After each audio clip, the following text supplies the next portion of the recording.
ബദരീങ്ങളുടെ ഖബർ നിങ്ങൾ കണ്ടല്ലോ, അവിടെ ഒരു തിരിയില്ല, അവിടെ ആരും പച്ചപ്പുതപ്പിട്ടിട്ടില്ല, അവിടെ ഒരു ഭണ്ഡാരപ്പെട്ടിയില്ല, ആരും അവിടെ കാണിക്ക അർപ്പിക്കുന്നില്ല.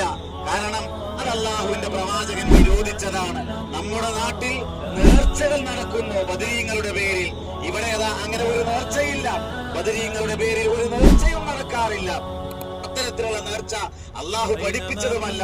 നേർച്ച അത് അള്ളാഹുവിന്റെ മാത്രം എന്നതാണ് ഇസ്ലാമിന്റെ അടിസ്ഥാനപരമായ തത്വം.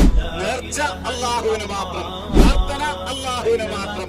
നേർച്ച ബദരീങ്ങൾക്കില്ല, ശുഹദാക്കൾക്കില്ല, പ്രവാചകന്മാർക്കില്ല, അതുപോലെ ഔലിയാക്കൾക്കില്ല.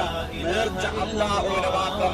ബദറിന്റെ പശ്ചാത്തലവും ബദറിന്റെ ചരിത്രവും നമ്മൾ കൃത്യമായി കണ്ടു മനസ്സിലാക്കുമ്പോ ഞാനും നിങ്ങളും കൃത്യമായി പ്രബോധനം ചെയ്യേണ്ടത് ഈ ഒരു സന്ദേശമാണ്.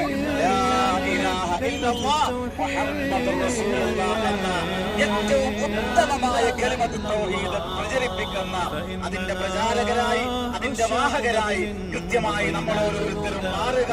ബദരീങ്ങളുടെ കൂടെ സ്വർഗത്തിലെത്താൻ വേണ്ടി പ്രയത്നിക്കുക, പ്രാർത്ഥിക്കുക. അല്ലാഹു തആല അനുഗ്രഹിക്കുമാറാവട്ടെ.